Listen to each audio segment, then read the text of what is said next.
Tofik from Tough Smart Technologies Limited. Atadabraka.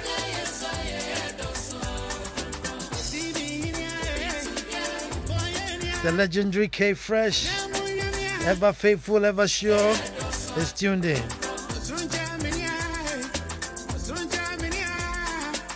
And the very, very big man,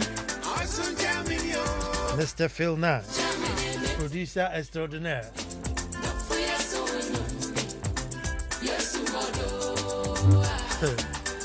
Chairman Live of the Royal Lands. Chairman Live of the Royal Lands. Well, folks, playtime is over. So says my boss, my son, Abe Kusan Kofi.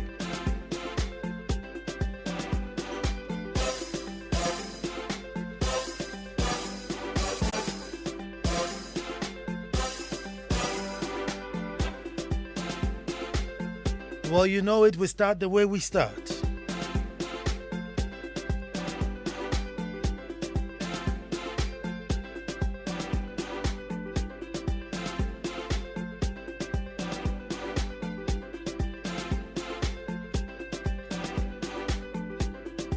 Well, let's go. Until the lions have their own historians, the tales of hunting would always glorify the hunter. And you know, I'll say that again.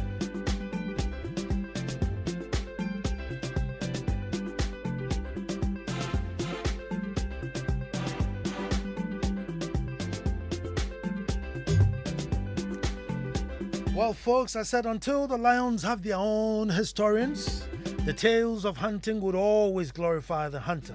Hello and welcome to the most opinionated hour on radio and the nation's thought-provoking hour. I am Nana Ansah Kwao the Fourth, Chief of the Little Republic of Akwemu Edumasa, and I say thank God it's Monday. Another blessed opportunity to perform one of radio's all-important ritual, a ritual that hopefully will awaken the can-do spirit in us. A ritual that has stood the test of time, thanks to you. And a ritual I call That's My Opinion. Every Monday, right at this time, we meet here on Joy 99.7 FM. Station for discerning listeners. So all I can say is let us all gather and make truth good. Our topic today is the Africa that never was. The Africa that never works. Folks, today I want to go beyond Ghana and look at Africa because there are some similarities that run across the continent. Some are good, others not so good. But what I am going to raise, the topic I'm going to raise today, must really concern us, particularly the youth. The youth who have now taken up insult as their career path. PhD and masters and MPhils in insult holders. Kindly pay attention. Kindly pay attention. The Africa that never was. You must be really interested in today's topic. But in the meanwhile, let's say God bless the souls of Sergeant Ajete and Corporal Tipo, who once upon a time, their passing instigated a new history of this good land.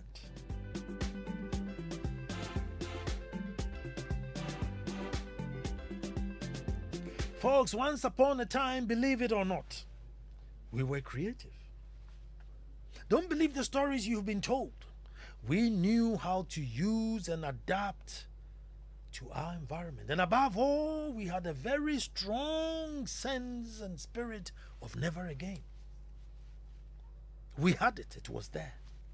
But chip by chip, we have allowed our values to be chipped away, all because it's deemed to be primitive or not so cool. And somehow we have now become unrecognizable. We are nearing a state of no identity. Lost our food, lost our culture, lost our language, history, ancestors, and many more. And just bit by bit by bit, and those to the extreme, there are those who have even lost their color. Oh yes, there are those who have even bleached out their color. Bit by bit by bit, we are losing everything. And we are nearing a state of no identity. But folks, in all this, we forge on ahead as though there's no issues to be worried about. It is business as usual. We are building on this foundation and building up as though we are okay. Folks, today let me talk like a layman. Let me somehow just express my emotions. Folks, let me just express my emotions and talk like a layman.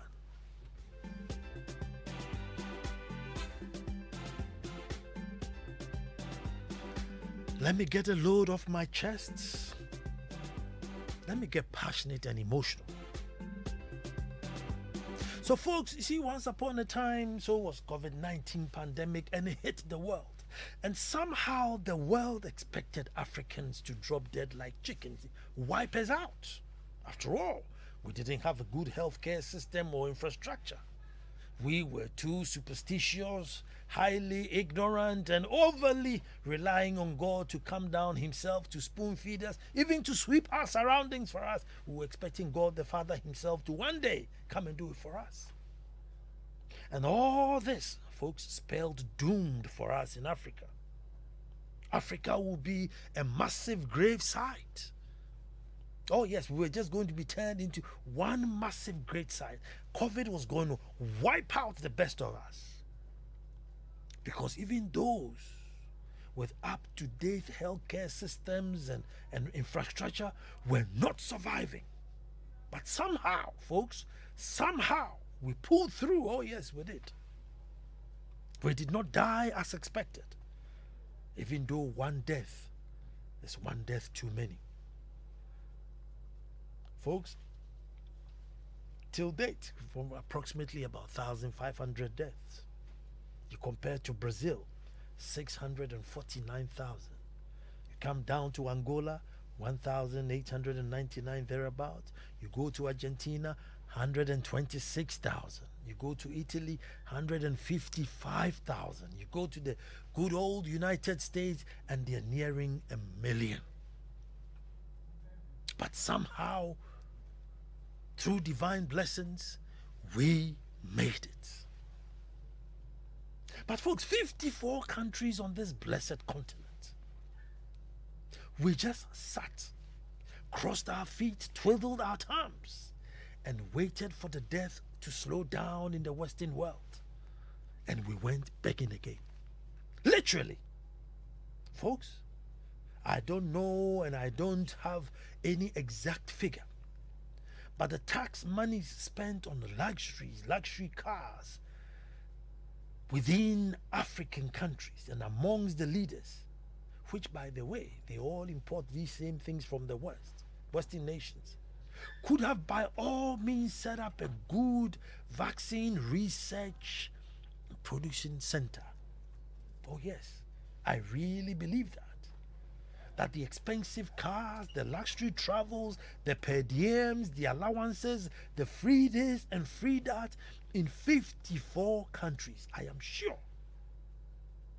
However, folks, your guess is just as good as mine. Instead, we set up a money-making COVID testing center. No one seems to know the ins and outs of it. Even the minister was not in the know. But $150 sharp, or you wouldn't even get on the plane to get to Ghana. We did not learn anything. We did not change anything. We just sat. We just sat. Folks, now we have to wait longer for shipments because the Europeans fall sick on a daily basis and can't go to work, and therefore the ships can't be loaded. But still, folks, we wait. No alarm bells. Still, we wait. Folks, as a continent, we made no major reforms, not even in healthcare. Still, political elites will fly out to seek good healthcare, not thinking that when it was locked down, we all had to use our local doctors. So you ask yourself, why not equip them? After all, when you fly, are you going to meet Jesus or Muhammad? Is it not the same human beings who probably went to the same schools that you're going to meet? So why don't you train and equip them? Why? What is the difficulty? What is so impossible about it? You ask. So when it was locked down, we were all here, and then they managed to use the local doctors. We all did it. And as soon as lockdown was over, nothing struck that, hold on, one day when we are not allowed to travel, we shall all be using the system here. So let us equip it. No. As soon as they lifted the bar, off they went again. But what has really pushed me to do this show, folks, is the Russian-Ukraine crisis. Now, I'm not here to say Russia was right, Ukraine was wrong, or I'm here. No, that's not it. The Russian-Ukraine crisis, which has and will cause prices to go up and surely bring hardship. And when they talk about hardship, it will definitely descend on our continent. Folks, just as night will follow day, mark my words, write it down. African leaders, one after the other, will come and blame all our woes on the Russian-Ukraine crisis. Just like they did in COVID. Just like they did in COVID. Even problems that persisted before COVID, it was COVID. Folks, you will hear it is the war. Petrol has hit $100 and over. It is the war. Ships are not coming in quick enough. It's the war. We can't get loans. It's the war. We can't get aid, and therefore you can get paid. So forget about even a raise. But again, I can assure you, folks, in the midst of all this, I can assure you, we still won't learn. We will sit and wait until the war is over. Then we will wait a bit longer until things normalize in their worlds. Then our leaders will be on the first on luxury jets to go begging for money. Those who are lucky to get money will come back and say, look at us. We were able to get more money than the other government did because they trust us more, as though it was free. This is monies that eventually we would have to pay. But they will tell us that because of the hardship that we've suffered due to the war, we shall give you a bit more free things to relax you. But just remember that when you're going to vote, remember to vote for us. That's what's going to be the approach to this new world crisis. Look, that's all that's going to be the approach to this new world crisis. Folks, in particularly the youth, I mean, this is the time to rethink.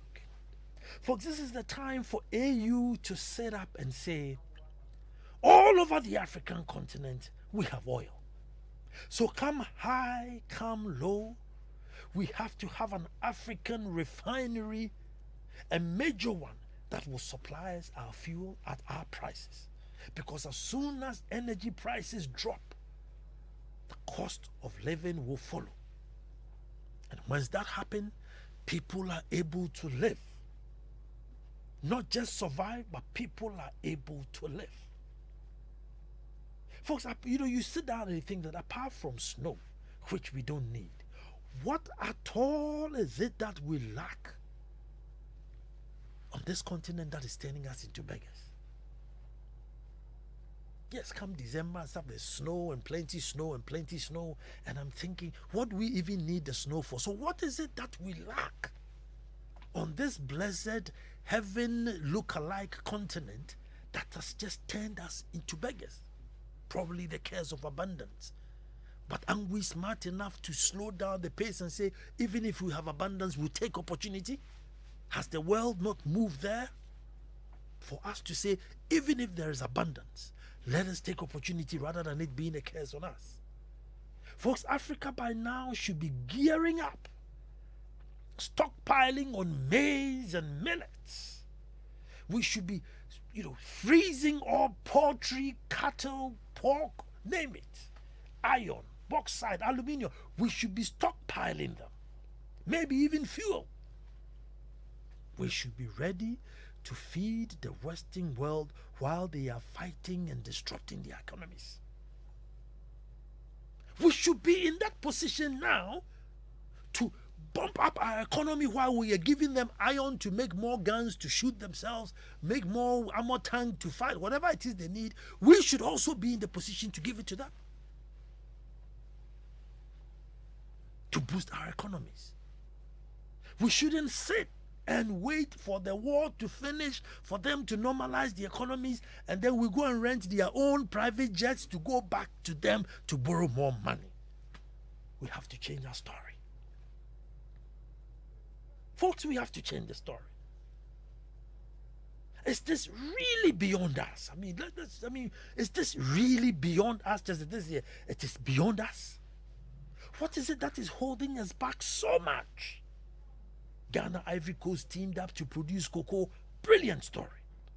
Can we have many of such teams for the benefit of Africa? Can we have some countries teaming up to producing rubber and car tires? Supply all our rubber needs. Can we have some teaming up fabrication and parts? Teaming up to do cotton and fabrics? Teaming up for leather and paper? With all the goings-ons. Is it not time we also start thinking of ourselves and taking advantage of exactly what we have and own? Is it not time? Haven't we educated ourselves enough? Have we not educated? Have we not read wide enough? So what is it that is holding this continent back? That Africa that never was. 54 of them. Once upon a time, Nkrumah says, something, let us unite before they enjoy the trappings of power. I didn't understand it, but now I think I get it. Can't we have blocks of nations teaming up to produce for our own good so we determine our own future? Folks, we may not be able to enjoy whatever revolution we are calling for, but we must be prepared to sow seeds for the next generation. Otherwise, all we are doing, folks, today, all Africa is doing is preparing absolute super beggars. That's all we're doing. We are preparing absolute super beggars. They'll probably have the ministry of begging. With the begging minister. That's all they do. Just get up in the morning, go around, beg to come and pay for debts that we have already squandered on luxuries. And I've said this and I'm saying it all over again. You can't justify using tax money on luxury. Tax monies are used only on necessity. So if you need a pickup and you go into the showroom, you only buy the bucket one with 4 tires and a basic aircon. You don't buy one with fridges in it, with leather in it. No, that is tax money. You don't do that. You want to buy leather and all that. That's from your money. When you've been paid and you have enough money, you can buy all the leather you want. But with state money, you don't do that. And so I'm throwing the issue out there and getting emotional and everything, asking ourselves, what is it that, it's like we are unable to wake up. COVID came, the whole world was disoriented and thinking about themselves. We just sat and waited. Fortunately, we didn't die. And then after they stopped dying, after they left the bars and say, okay, now you can come, then boom, we were there. Can you give us money? Can you give us money? Can you give us money? That's it. Not one sector was positioned and reformed that by the time COVID is over, this sector will be ready and functioning. Not education, not agriculture, not health, nothing. We just sat and waited. Those who give us money are dying, so let's wait for them to stop dying. And so you, the youth, who are always chobwe ye, you need to start taking a degree in begging. You must start taking degrees and courses in begging and knowing how to beg, because you will need it to survive. We will borrow and live on luxuries and leave it there for you.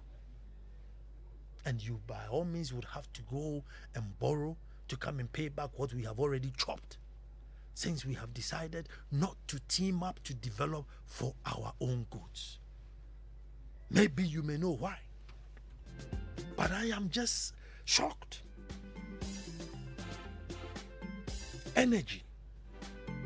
Even if we won't do anything at all, can Africa not team up and look at energy? Once your energy drops down, even if you don't produce, others will come to your land to produce. People will be able to live and stop surviving. However, we seem to sell all our crude and source of energies out to other people. Well, it's 0302 216 541. By the time the Ukraine and the Russians have finished their fight, AU should have sat down, planned something, and looked at the way forward, so that we can also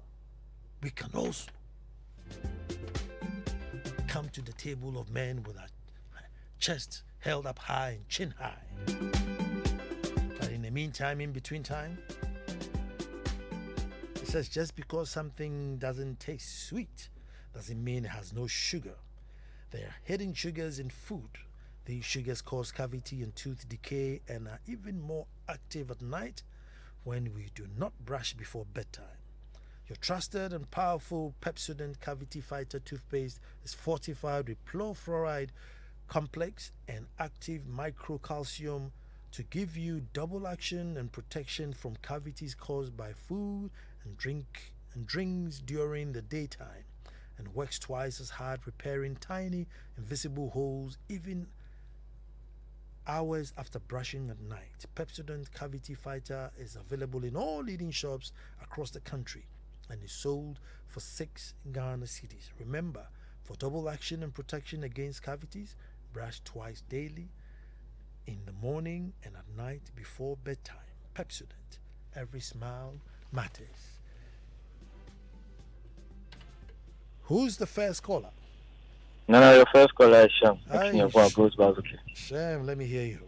Okay. I think why she registered and you thought I won't register. I had registered before why she. I see. I registered before her. I'm in town and she's at home, so she knows the Monday routine. You so see now. Good. Nana, as I've always been saying, today your brain is going to a mission. After everything that you do on this earth. You are going to join the Nkrumahs, you are going to join the Patrice Lumumbas and the greats of Africa. And why am I saying this? Because you put everything in a nutshell. We are on a continent where we seem to want to justify taxes for luxury. And you said it. I've called you various radio programs and you drum this home, and the next minute you put the phone down. Somebody is coming to politicize the conversation and make it, I bought play V8, somebody bought 16. And my problem is, how can you choose the less of two thieves? How can you choose the less of two thieves, Nana? You see, I'm going to go on the net, get this video, compress it, and put it on my status, because you've summarized everything for me. Thank you very much, Nana. Thank you, too, for being loyal and being there all the time. Edward is on the line. Hello, Edward. Hello, Nana. Yes, Good evening. Good evening. All right, thank you, Nana. Nana, I remember when COVID-19 came, you conducted a program that you talked about what we can do to make Africa great against COVID-19. And I made the point that I had a premonition that Africans, God is asking us to do something. And that if we are able to do it, the whole world will come back for us.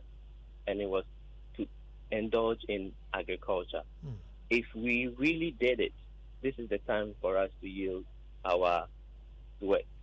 Nana, one day I was traveling from Emem to Techiman, and our car broke down in between Freedom and a certain village.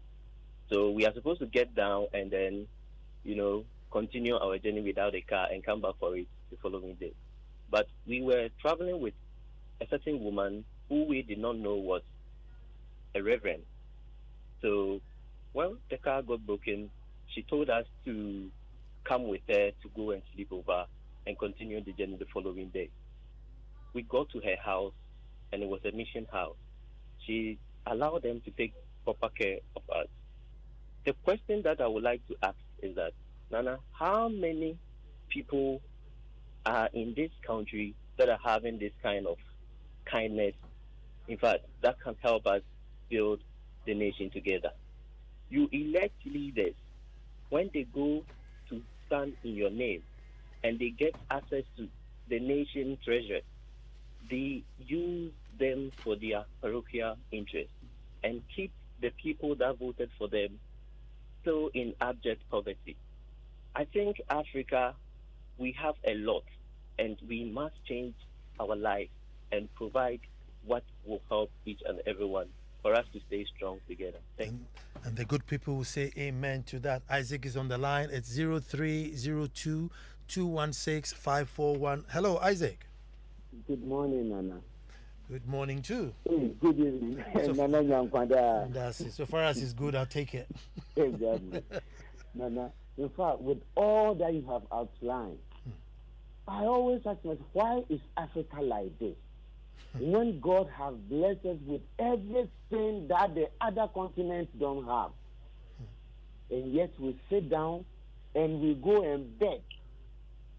May God have mercy on us. Yeah. Because our leaders, when they become leaders, they become so selfish and they don't want any other person to also, have the wealth they have. So they will trade our glory for their pockets, so that we can always think.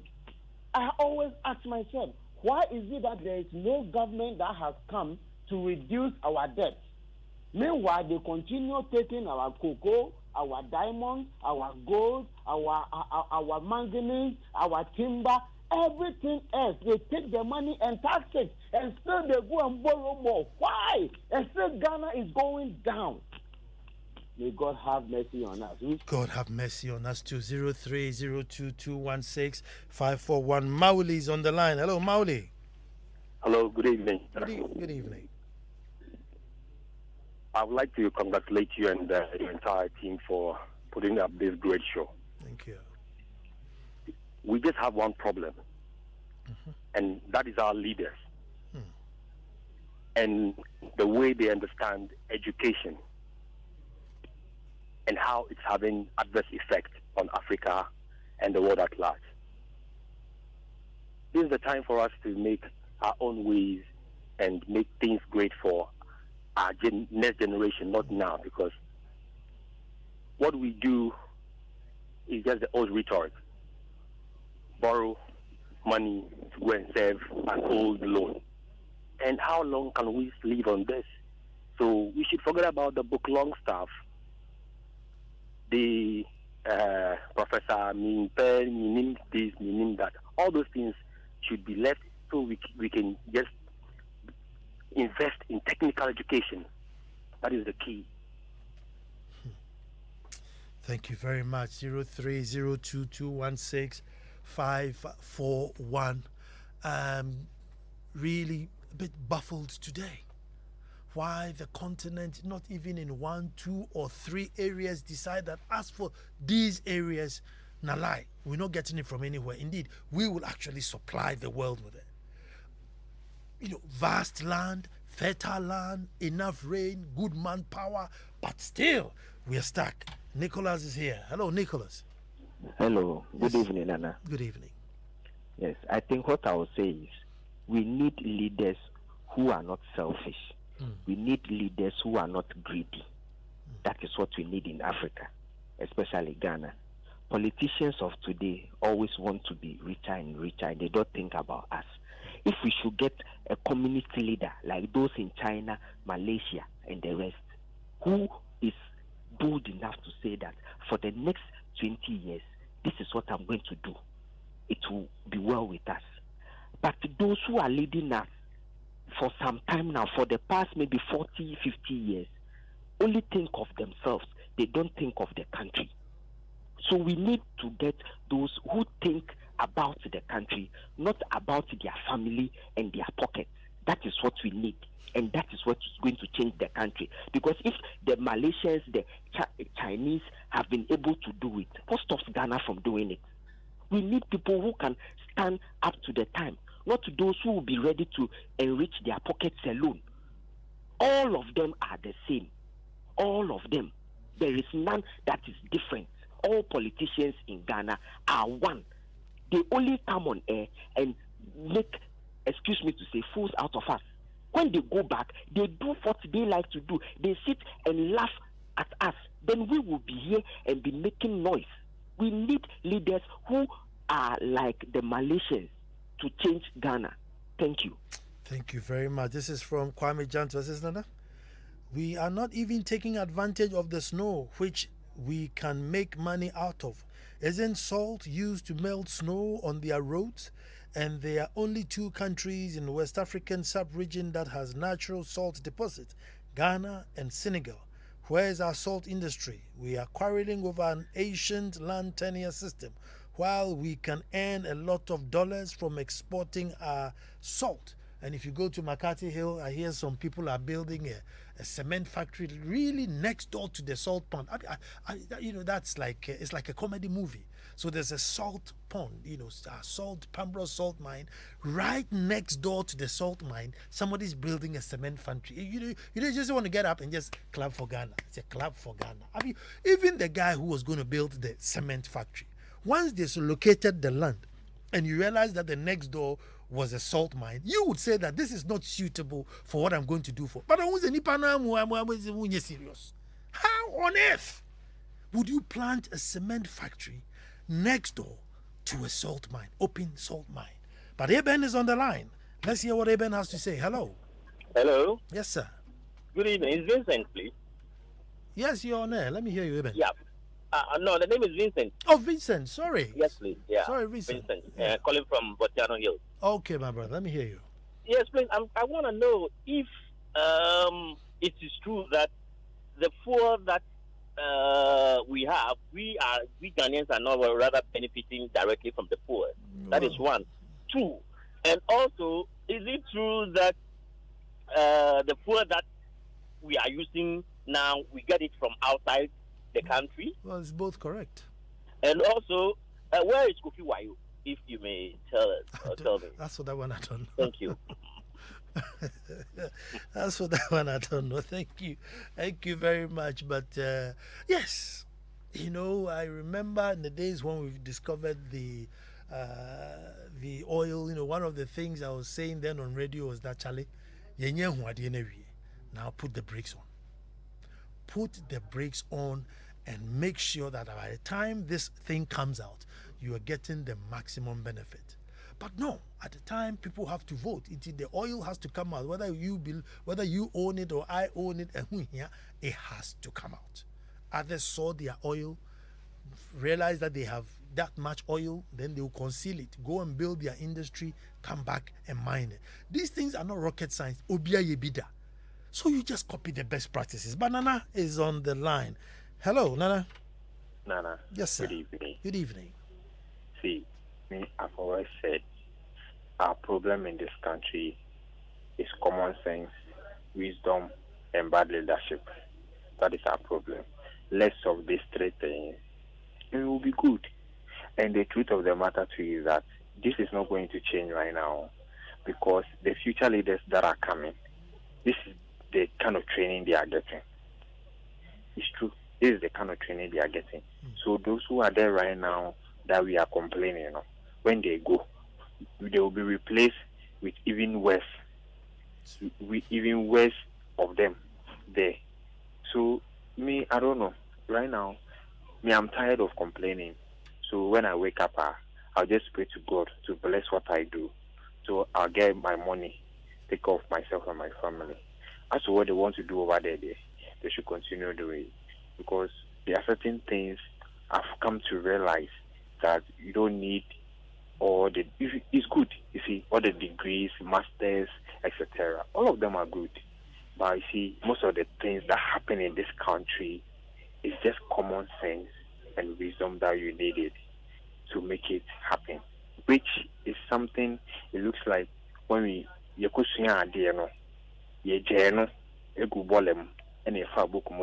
so right now your degrees your masters yes, so you see certain things in the country and you wonder, you ask yourself, so do they even think at the first place?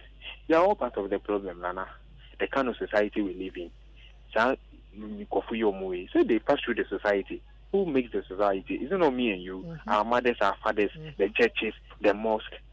Yeah, the most, the traditionalists. They pass through the society. They pass through all these ranks, and we teach them certain things, and they will go to school, learn to so that they can still in a smart way that you won't catch them. So we are all part of the problem. Nana, if we want to change it there, then we have to start from the ground again. Me right now, I'm done complaining. I've realized that no matter how we talk, it won't change anything. Nana, that's actually because at the end of the day, it's the same people, the same. The value is the same. You're more caught now. Who do you want to change something for you? Change it yourself.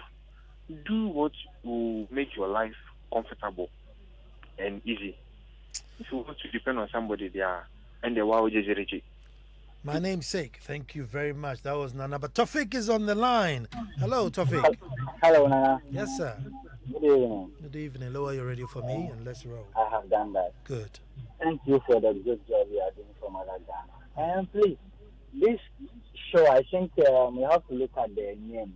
I think you should change it to our opinion because most of the topics you share is very relevant to most of the people who have Ghana at heart.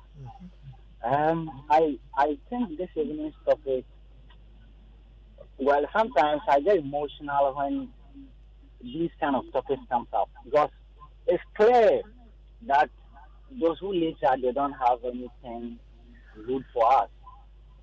Both NDC and NPP, well, they are the same. Like the other caller said, it's about what you think, right, for yourself first. And then if you think that one, there's no environment of peace, other than that, I don't think this political elite, if we say we should follow them, we would get anything better out of them. They only talk. For 13 years, they are very good at it. But when it comes to the work that they are supposed to do, then they just shift in the same. This one comes in and shift it to the other. The other one comes in and shift it to the other. They just play with us. And those who are trying to fight for the right thing, they will just frustrate. And either you keep quiet or you just get out of the picture. And it's very sad. There's nobody to also defend them. So I think if we can, well, it's very difficult, but it's not good. Tofik, your line is very bad, but I only give you 30 seconds to tell me about the thing. You know, Tofik, digital or industry. What do you do? Sorry. You know your Tofik, your business. What is it? Well, we deal in repairs and sales of computers and accessories. Of what? Computers. Oh, computers. Solution of security system. Okay, and it's called Tofik what? Top-notch technology. Top-notch technology. Well, in Adabraka, right? So that was free 30. That was free 30 seconds for you, man. 0302216541. Ojam Kobna is on the line. Hello. Anna. Yes, sir. Good evening. Good evening. Kobna, let me just rehash. Kobna. I mean, so COVID came. The whole Western world collapsed. We just literally sat down and waited for them to lift their lockdown business, and then we went rushing. Now Russia, Ukraine is coming, oil is going up, who say hardship, and it just looks like all we are going to do is just brace the hardship again, wait, and then rush go back. Is there ever going to be something that will trigger that? No, Africa, that's for this one. We are not waiting for them. We are also moving. There is enough oil deposits in Ghana. Ghana, in Africa, I'm sure we can set up some refinery if all nations put a little bit of V8 in a kitty. It will set up a refinery and supply us. I don't know. Is it beyond? Am I being an idealist? Not at all, Nana. But it is a serious issue, okay? But then I find myself laughing at all the things you've been listing. Okay, isn't it funny? Okay, for our government to even say we got 100 million, and then there is this news about 430 million COVID funds. Isn't it funny? No. It's funny, and this is the sort of people, when they leave their various seats and they go back home to their villages. We have elders and everything there. They end up praising these guys. You see, we are unable to tell ourselves the truth. We are unable. Nana, we can scream, we can shout, we can see all the maneuvering on the floor when we are not before these individuals. But then when we get the opportunity, when we get them one-on-one, we praise them. Honorable Kayefu, now honorable to 5 CD. Now such stupidity. Sorry for my English. Nana. And then later we go and hide in one corner and I'll quit more ding. And I hear company man, say 1 CD no day mine, 5 CD no day mine. And they are kids. You see, kids who Nana, let me tell you this. When I completed Legon, okay, after 5 years of working, I won't mention the name, but then I went back to campus, and there's a student political leader who had 3 items. And everyone was throwing their weight, and this guy was giving them instructions. How can we belittle ourselves? Where did you get the funds? Nana? Yeah. I think we all have to leave this country, and then we bring a new breed of people. We all have to leave. I think. Ojame, thank you very much. So Nana Ansah, welcome back. You see this? You see something? We say politicians are corrupt, but we have forgotten that from the presidency to the assembly membership position, all these roles are sold to the highest bidder by Ghanaians. When they win, they must reap their investments bigly. Now they are training their kids to take over. We have lost our culture. Money and luxury is the way of life now for most Ghanaians. It will take hard for us to become like the Japanese or even the Rwandans. Cosby is saying this. 0302216541. Nana, the nation's education has not trained its citizens to reason and act selflessly. Therefore, whoever takes position in government or private sector is supposed to steal. Stephen Jampo in Tinkong sends that. There's a message here. What does it say?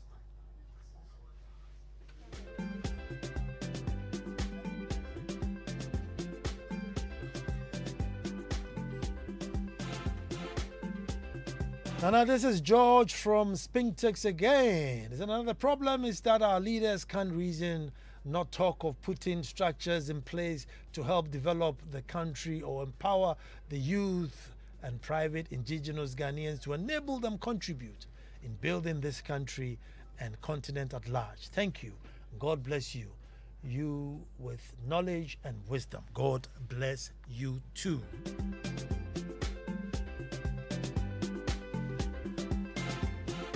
Good evening, and unfortunately, we have a nation in which we cannot even reform our constitution to ensure a proper balance of power between the three arms of government, such that the man on the street's rights are sacrosanct. How much more influencing the whole of Africa to protect our collective interests? Guy Fawkes in Tema. And this is from Malik. It says, happy birthday to Miriam Kunedu Ajimai of Ghana School of Law.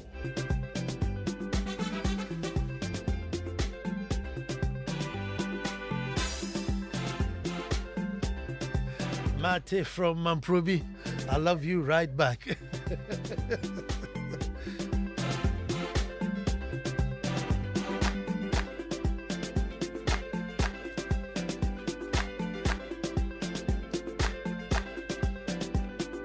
Well, that was my concern today. And I pray that the young ones who eventually inherit this continent don't start gearing up to become beggars. Insist that we sow some seeds, so when it gets to your turn, you can harvest the seeds that we sown, and while you are harvesting, you plant some for the next generation. That's all I ask. And while I do that,